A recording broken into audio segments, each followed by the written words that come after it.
So, we are presenting this community session. This is not the same session for those of you who were double. This is not the same session. This is continuing that session. But if you missed that, by all means, there will be a previously.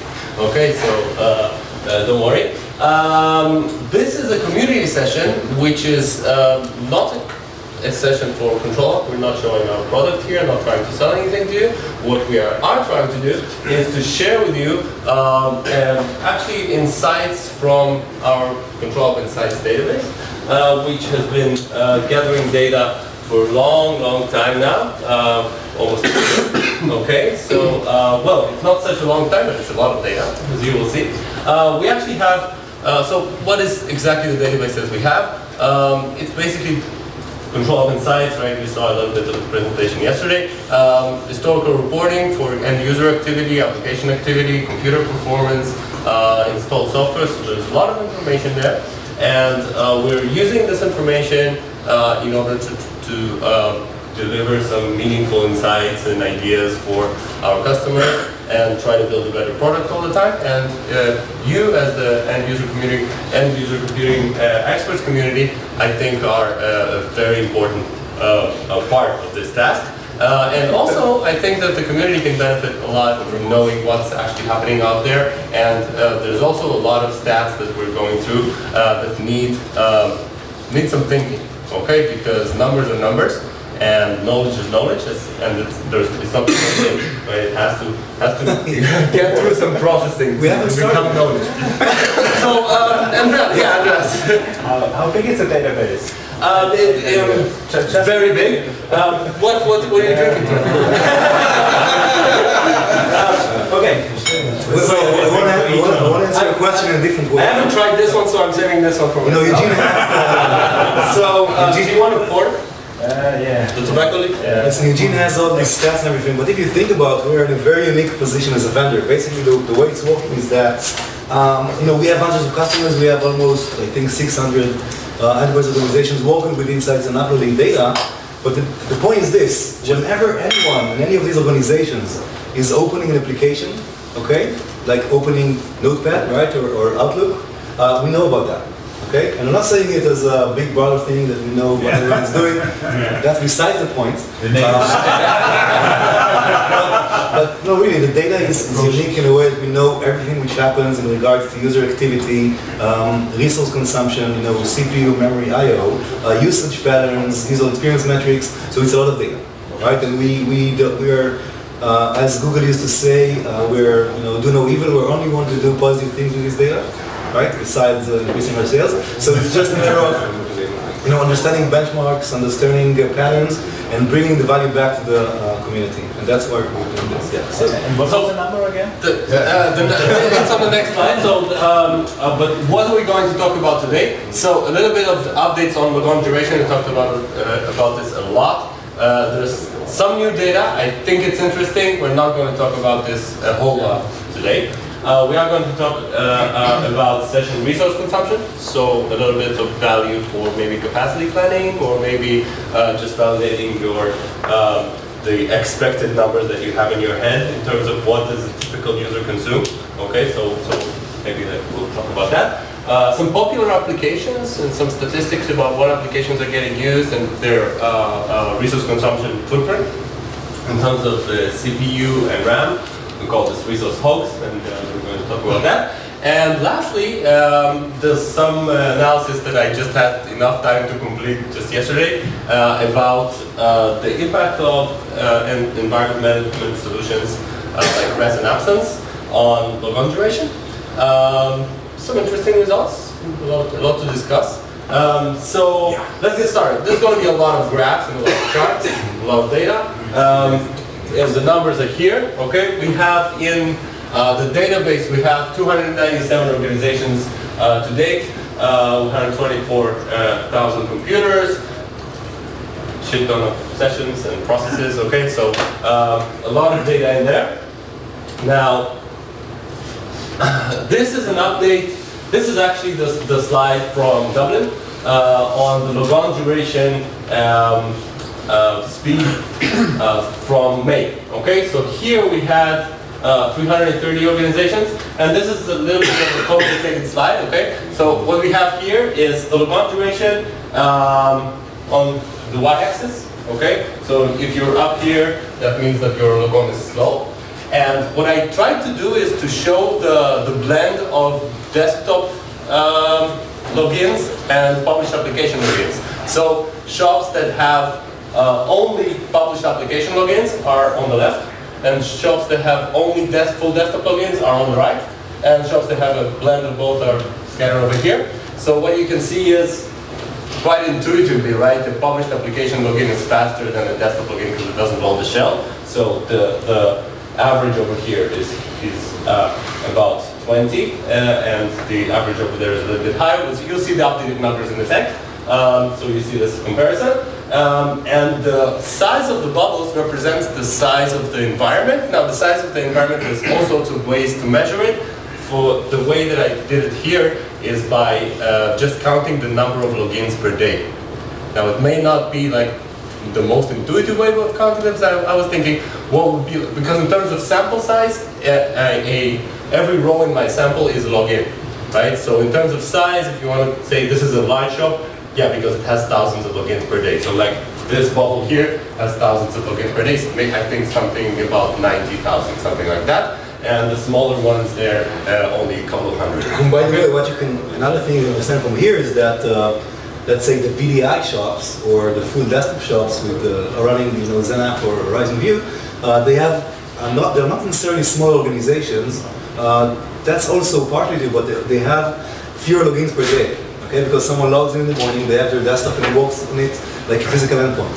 While in the published apps environments, and as you well know, they're launching Excel and then closing it, launching Word, so it's much more dynamic, and you have a lot more logins going on. So it's good they have a pretty fast login thing. It changed slightly, right? Because this is the updated information. This is from October. Okay, at the end of October, this is 536 organizations. So yeah, just more bubbles, but you can see that. Okay. You happy now? Yeah.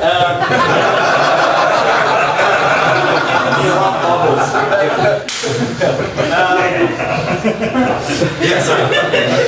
So, what you can see here, like just from a simple glance, you can see that the pattern didn't really change, right? So this dotted line, it stayed approximately the same. Okay, so there's more data, but the results are stable. Okay, and this is cool from you'll gather this during this presentation. I'm a bit of a statistics nerd.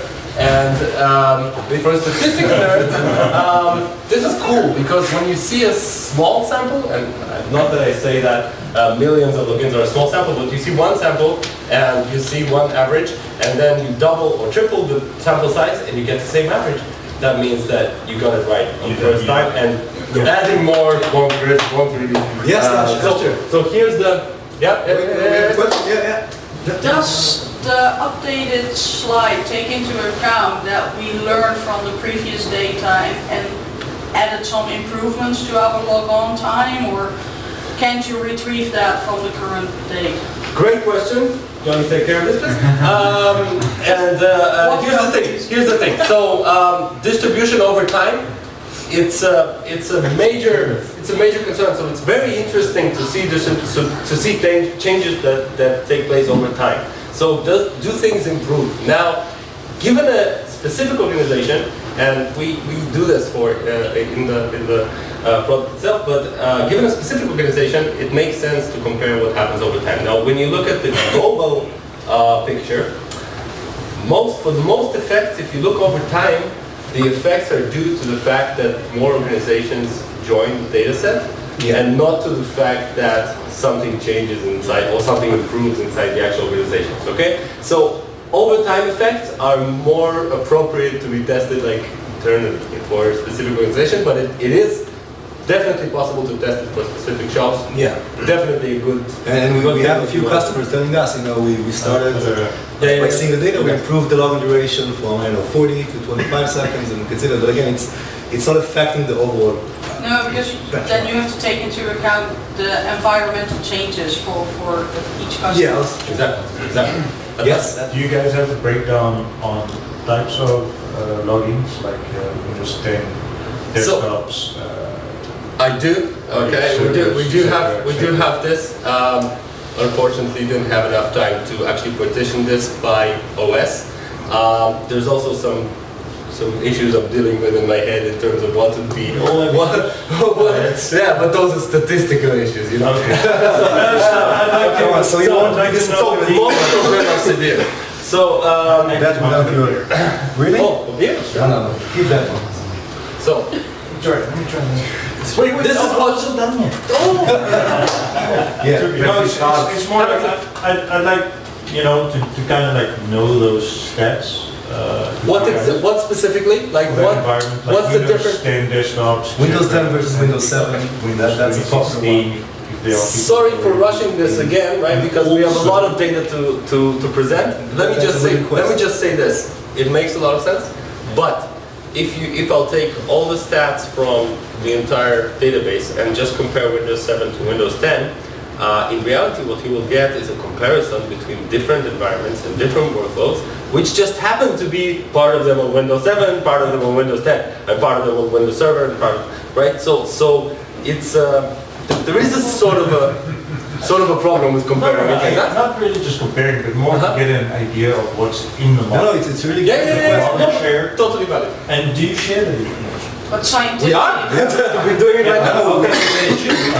We'll do that. And you can count the standard deviation How can I and get then access? find out how real the data is.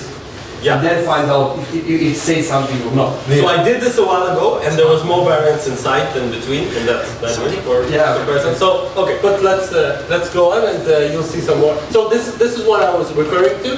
So 45 million logins, 300 organizations, and versus 116 million logins in 500 organizations. This was the main distribution, and this is the current distribution. That means this is the model, right? This is what the curve looks like. Yeah. Basically, the news here are. If you're, so the average is 27 seconds, which you will see in a sec, and that means that if you have logins faster than 10 seconds, then you're in great shape, obviously, but here's one interesting thing, you know, all of those, almost 10% have almost a minute and longer login, so there's a lot of improvement here. And I'm talking about organizational averages, right? So that means that those folks over here, their organizational average login duration is a minute or more. Now, I just want to ask you guys, from you're dealing with quite a few customers, does a 25, 20-second average login duration number make sense? Is that what you're saying? Yeah, 20, yeah. By the way, this is an important point. This is not considering what you may call in Citrix the HDX load time, like we're starting to measure the logon when the user is successfully authenticated on the VDA or the Windows box. So we're not counting the initial, what is usually 5 seconds for the ICA file to be generated and to prepare the connection. The same goes for Horizon View. So we're missing 5 seconds. So I can honestly say that the reality is probably this plus 5 seconds from the actual end user experience, right? From the moment he's clicking on a resource until it's fully available. So that's. But now we also have the data about the Zen desktop part. Yeah. So if a customer has the Zen desktop site configured, we have data. We'll start looking at it probably in a few months. Yeah. What do you count as the time when it's finished? When it's ready, good question. So for published apps, it's when either Citrix or VMware is calling the published app executable. Like if it's Outlook, so the moment Outlook starts, not until it's ready, but once it just starts, we're done. And if it's published desktop, we're really accurate. We actually consider the session is ready when the desktop shell finishes loading. There is an internal special event in Windows that says, yeah, desktop shell is ready. And it's really accurate. We tested it a lot of times. It's basically when the start menu is clickable, because that's what the user would do, right? You would just click the start menu like crazy to know if it's working, and that's what that event says. Yeah, and eventually it loses like 2 seconds because it starts flickering. And then they click on it for like 10 I times. would say actually, my experience with the user on said app is that they consider starting when the first application is on. Yeah. So the reason that we were doing it this way, because back when we started measuring it, we didn't have the application load time feature yet, but now we do.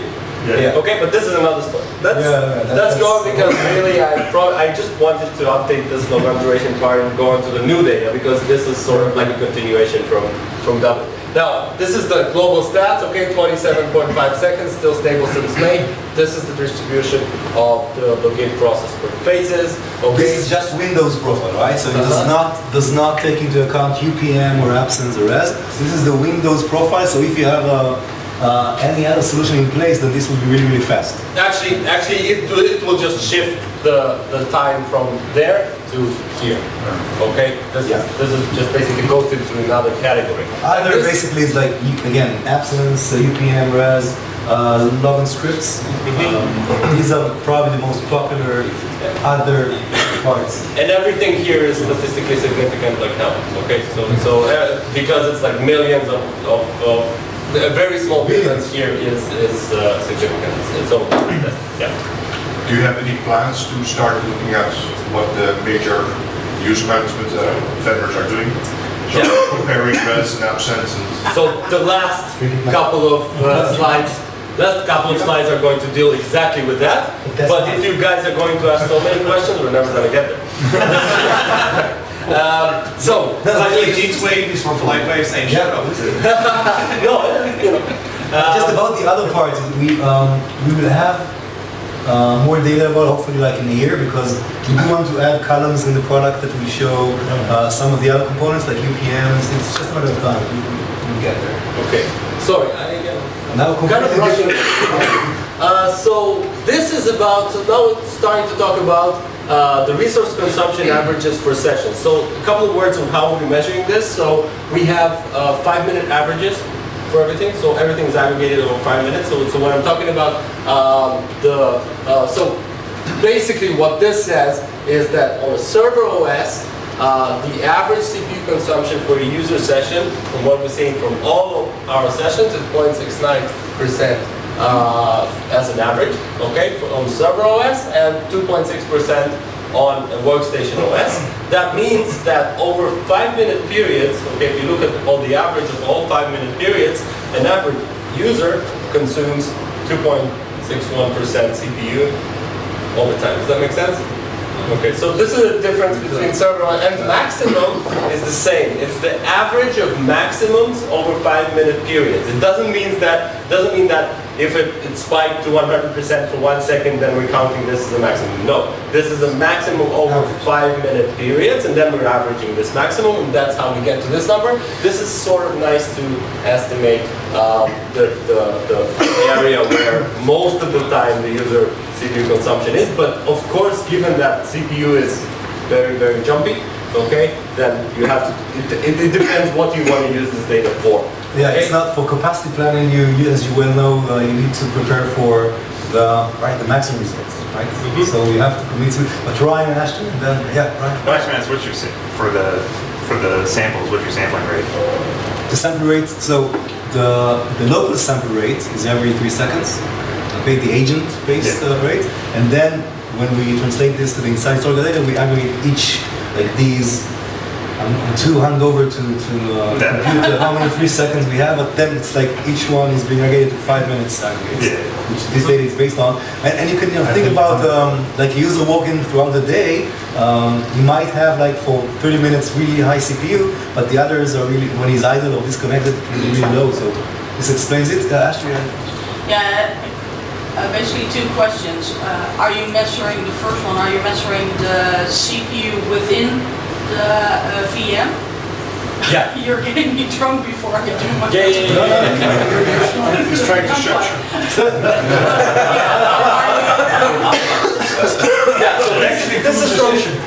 This is the CPU percentage from the perspective of the guest. Yeah. CPU is from the Windows. And the second one was if you take into account the logon storms that you usually have that spikes the CPU at the beginning when the user logs on and then slowly mellows down. That's a good question. So so what happens here is we're taking all the processes that are running inside the user session and basically summing together their CPU including consumption. the session utilization part.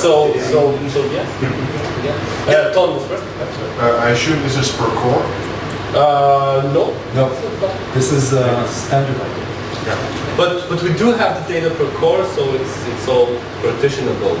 Yeah. Do you know if this is all shared desktop, or is it also users putting server as It's both. VDI? Both. Both. But obviously workstation OS will always be VDI. That's almost VDI. There we Yeah, go. that's always Here VDI. we This, but server OS, like 99% will be RDS with an app.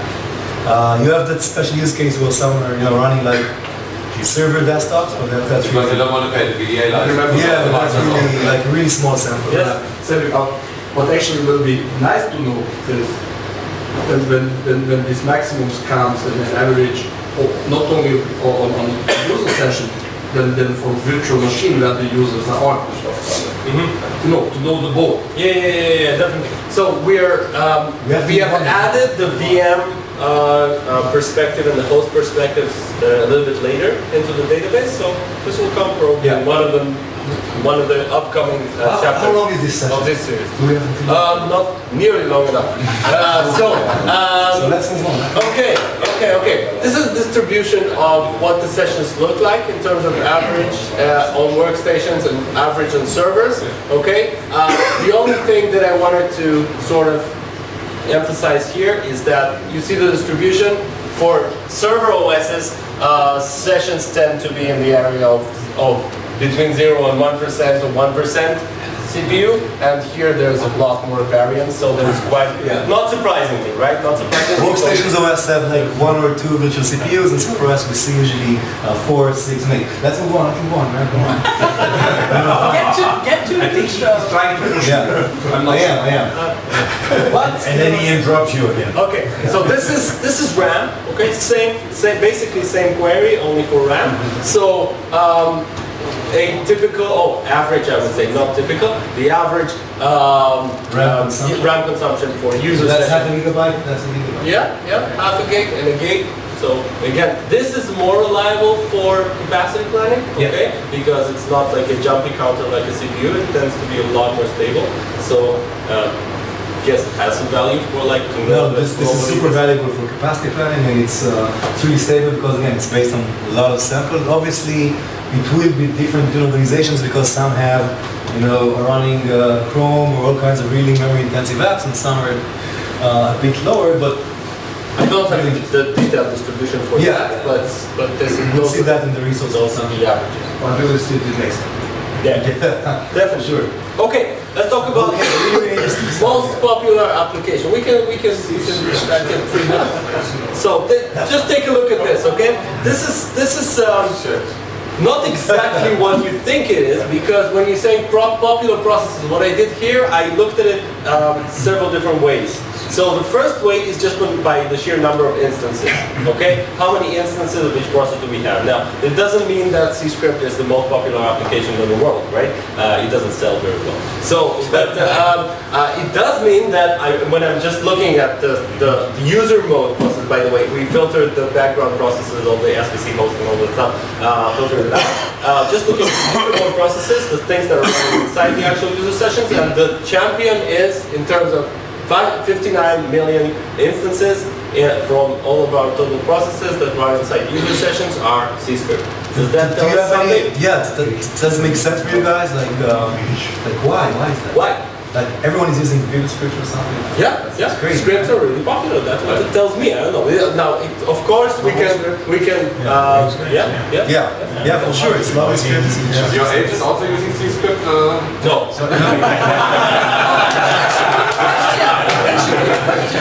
That would be explanation.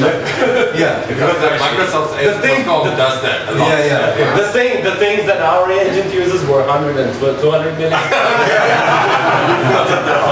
This guy here is interesting, by the way. Anyone knows what printer installation process is? No? Tim? No. Okay. So it's basically in 2008 and above, I think.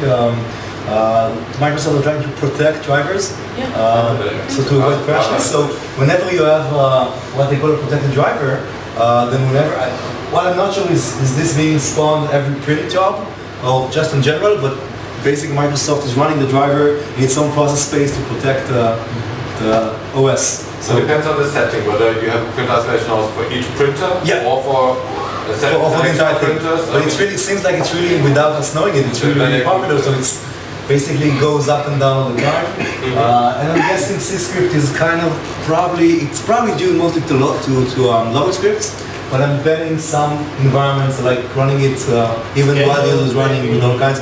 Maybe think about launching applications. Some launching apps, so not launching the executable, but launching the script to map a drive and then launch the app. So kind of explain those things. The audio solution process.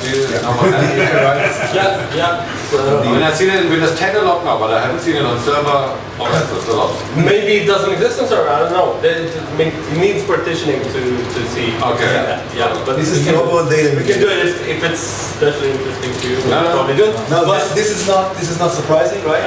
Browsers. That's obviously these are basically the most popular. So this is actually there's a better way of seeing that, and this is this.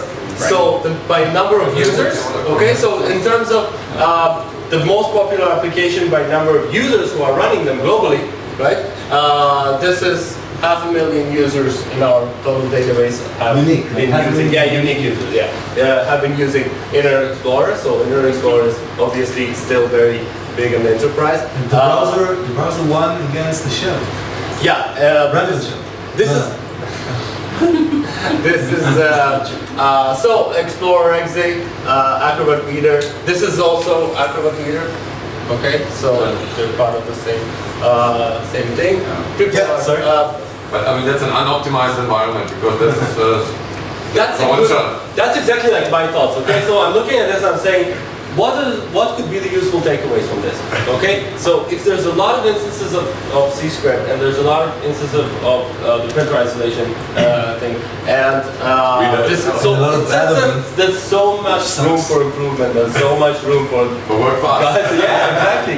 But the question is, did somebody get rid of from Acrobat Reader? Acrobat Reader is actually the worst thing you can put in It's really intensive on CPU memory. What do you make me sad?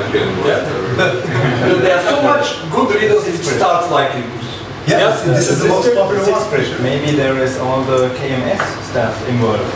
So you have all the activation for all the process. But these were processes running user mode with the user name. Inside the user session. Like nothing runs the system. So maybe. It does deserve an investigation. Then you have to view in a different kind because it's in every user session for every product. It deserves more investigation. There's all that stuff that builds the start menus for the guys. So here's the thing. I'm sure that you guys have all sorts of ideas now in your head and saying, okay, maybe if I knew how do this actually partition in the real world and what are the different components and how does it differ between operating systems or something like that. If you guys any of you have any specific question that can be addressed by drilling into those stats, talk to us, we'll do it.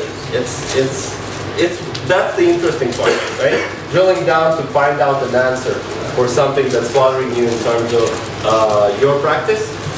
That's If I was over here, we'll still use Acrobat Reader. Honestly too. Okay. Now we're come to the session that we are calling resource hogs. So this is the top CPU consumers by total impact. I'll explain total impact for 1 second. Okay, 1 second. The total impact, I mean, what we're doing here is taking the CPU percentage, we're multiplying it by the duration of the process running, and then we're multiplying by the number of instances. So if there was a single process that's only running for 5 seconds and consuming 100% CPU during that time, chances are it's not going to appear here. What's appearing here at the top is application that run for the most time, the most instances, and the high CPU, all of those combined. Okay, Anyone is surprised with the result, by the way? Seriously? Sorry? Yeah, okay, so any guesses of setup exit, what is it doing there? Install your own apps, I don't care. Yeah, but I actually looked into this and guess what's the most popular product that the setup exit is installing? Office. No. Someone said, yeah. Who's that, Chrome? What are you drinking today? Beer. He got the last beer, that's it. Okay, When you so start it, it tries to configure it. Yeah. But so a fair share of that setup exit is actually Chrome installations. Institutions with IE and then their users just come in and download Chrome and install it. Yeah, somebody said that the Internet Explorer is actually a tool for downloading browsers.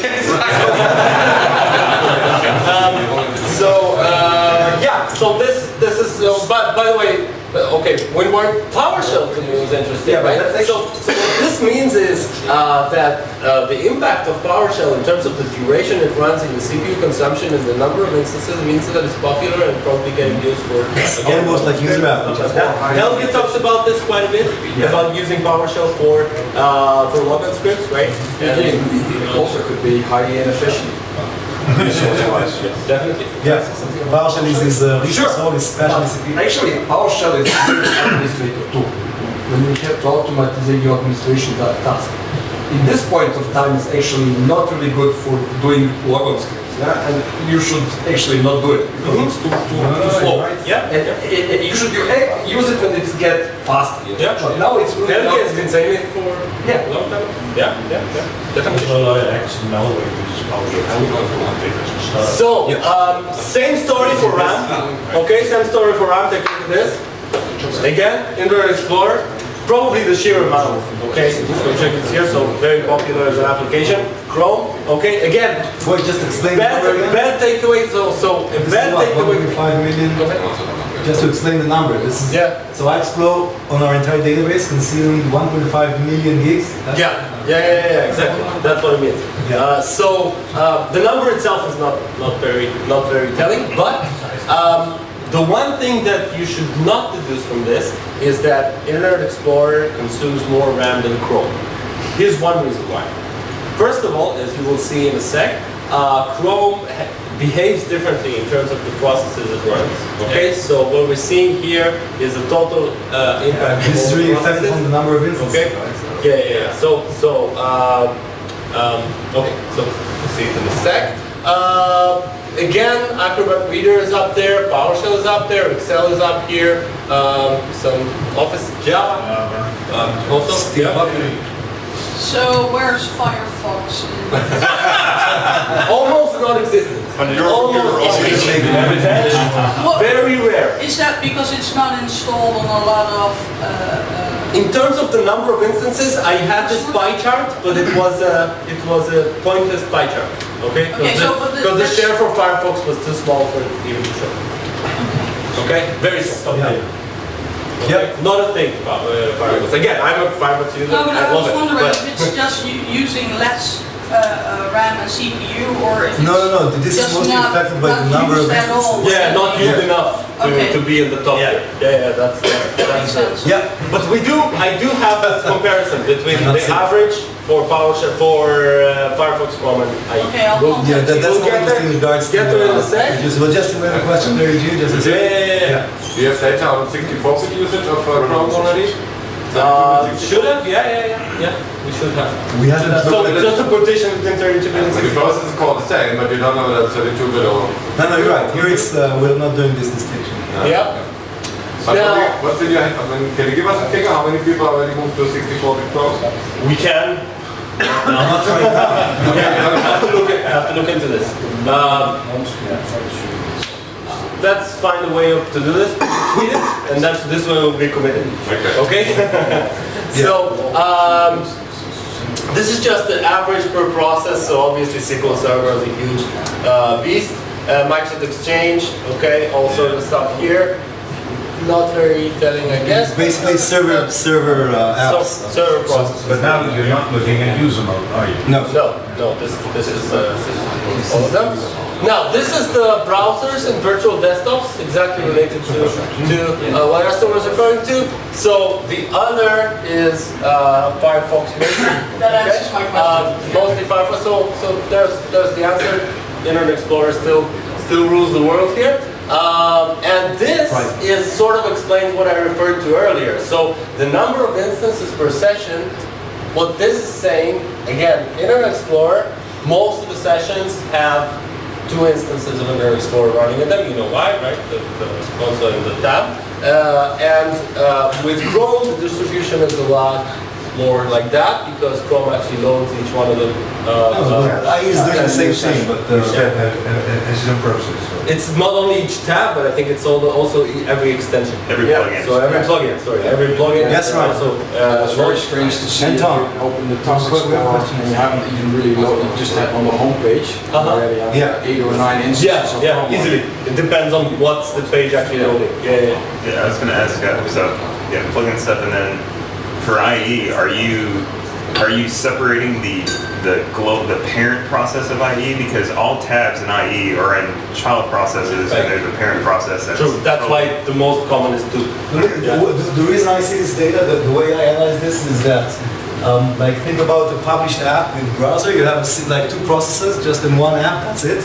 And Chrome here is being used more like we're using it on our own devices with multiple tabs. This is what you can get of this, but yeah, we're not separating the top. Okay. If you're running stuff in VMware, aren't your memory numbers completely useless without correlating them with the duping going on in VMware? We do have the metric for VMware. We just introduced it a little bit later. I do think that in terms of memory consumption inside the OS, it does mean something because when it starts. You do not want to overcommit this, So active memory, we do have the percentage of active memory. It just wasn't yet in this database. If you have like 20 Chrome processors running, a lot of that is just dedupe by VMware itself as well. Definitely. No, but if you're looking at hypervisors and memory management techniques, there's so many tricks and stuff going on there. It's not my problem, it's yours. No, a good problem to have because the material from more It's the community's problem, right? Sorry? No, we didn't group edge with IE. The edge is in the other. Insignificant, very small share. I can give you the number, but very small. Nothing to worry about. Browsers, average CPU per instance, browsers, average RAM per instance. This picture here is actually going to change because I don't know if you heard, Firefox are changing the way that the architecture works, and they're also going to work like Chrome in terms of separate processes. So it's not going to be, so again, the fact that right now Firefox is a single process, okay, it contributes to the fact that the RAM footprint for that single process is on average larger. That makes sense, right? yes, right. So this is sort of suggesting, I didn't test statistical significance here. Yeah. Okay, so I can't tell if this is significant, but I can check it. Yeah. I would just say for true comparisons of websites or cloud apps, it would be really interesting to see these metrics. If you A, remove the parent process by E, and B, if you can figure out which Chrome processes are plugin process versus page processes. Not only that, what I would say is, yeah, that's definitely 2 things to do. And the third thing to do, maybe even more important, is if you want to compare between any 2 things in terms of like one parameter, like for example RAM footprint, okay, what you should do is have them perform the exact same thing. Okay. Sure, yeah. And this is talking about organic workloads with a lot of variance. No, absolutely. Okay. Tons. So, and the same holds for like Office versions, because a lot of people ask me about Office versions. I'm saying you want to know which Office performs better or which Office consumes more RAM. Do it in a lab, okay? Do a fair comparison, do a fair fight. Here's organic data, okay? Can't you put it in your control licenses and that all the users should use the exact same website so you can have... And they should open the same documents. What? At least for 15 minutes a day. One giant office call. According to Claire, we have 5 minutes left. That means at least 15, right? So let's. This is the last part, which we're going to talk a little bit about rest and absence. So a little bit of a controversy alert. I want to say that those are descriptive stats. So this is data I'm seeing. Okay, this is not judgmental in any way. We're not saying this is better or this is worse. This is just data I'm seeing. Wait. So cover your rest. Drink this. I want to ask you Just guys. give Rob some shots there. Listen, actually Eugene before, while Eugene, we were doing this on the flight here. Eugene was crunching the number on his laptop, like we're like 30,000 feet in the air, to check what, the first question we asked the data was, does organization that have, in this case, absence or rest, has a higher or lower average logon duration than environments without absence and rest. What would be your bet? Yeah. Higher. Organizations with absence or rest would have higher logon duration than organizations without. Okay, good bet. Okay. So No more bets. how many guys think it's higher? Yeah. Okay. You're smart guys. If I install it in my training environment, I already have a 9-second delay without doing anything. So, that's a 9 second. That 9 second is an additional bet. We're going to take that into account also. Okay. Yeah. But let's see the data. Okay, let's see the data. So, first of all, some popularity, just so you know what are we seeing in the database. So, organizations with absence, we have more. Both in terms of organization, number of organizations, and the number of computers. This is specifically environment manager, right? It just happens to happen. Okay. It's global data, right? Yeah. Now, total with rest or absence, 12K computers. Total without, 48K in 700 organizations. Okay. Okay. Now, I just thought we were a lot faster, but unfortunately. so, logon duration. Okay. That's what it looks like. Can you see, or should I zoom in into those? So, no absence or rest in orange, with absence or rest in blue. The total logon duration without is 15. Total logon duration with 25. You were very close. Not 9 seconds, 10 seconds. Okay? Yeah. Very statistically significant to be less than nothing. Okay. This absence versus rest. Okay. So rest in orange. Of course. That's why you said I had to be in this session. Thank you. Okay, that's what's it. Now, let's look at the distribution of the phases.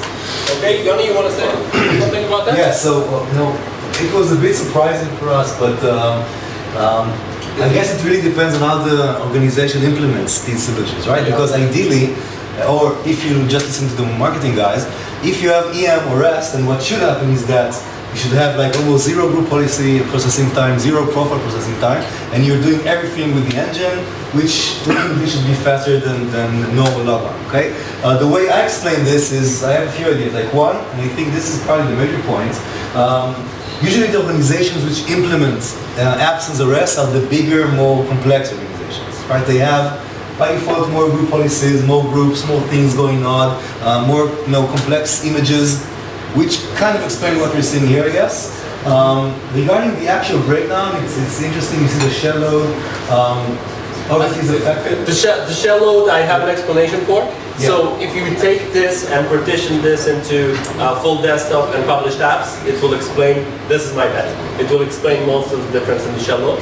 Okay, so that would be interesting to see separately. Okay, again, some more work for us. Yes? I mean, you can analyze that, what your thesis is now, that they are more complex, and so I mean, you know exactly how complex they are. We know the size. We haven't calculated this. Yeah. You can look what processes are started during logon and We can look at the organization size. We can look at the number of installed apps. So again, if there's anything at all that's, I'm just thinking of a way where you guys are interested in some drilling down into this and we're not disappointing you. So let's have it in a way that we can be committed to it. Just tweet about it, and that way the whole world sees if we deliver or not. Okay. So sorry, Andreas. I think another interesting player would be Northgate.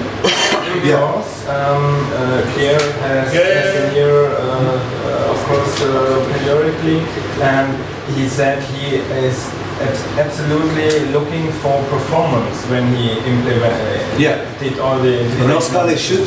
So we should expect Northscale here to have lower logon duration data. That's the theory. That's a bet. We need to And user profile manager also? UPM. The UPM is, by the way, I'm not sure if you have data. UPM was more popular, obviously. But UPM, we thought initially to add this in here, but UPM is much more geared towards specifically the profile itself, and not group policy setting and other stuff. So we decided to exclude that. But yeah, so it's not. Okay. Any questions? So Sorry, man, sorry. I can even. Are you sure you want to take a picture? Alright. I think it needs good information for your development. So in the next E3 it has to be down, so.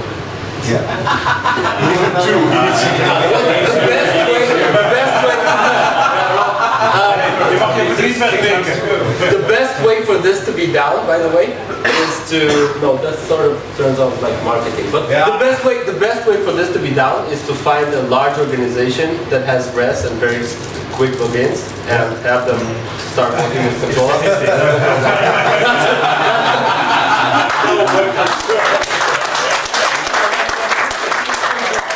See, you are also marketing expert. No, I'm sorry for that. I'm really sorry. He's a statistic guy.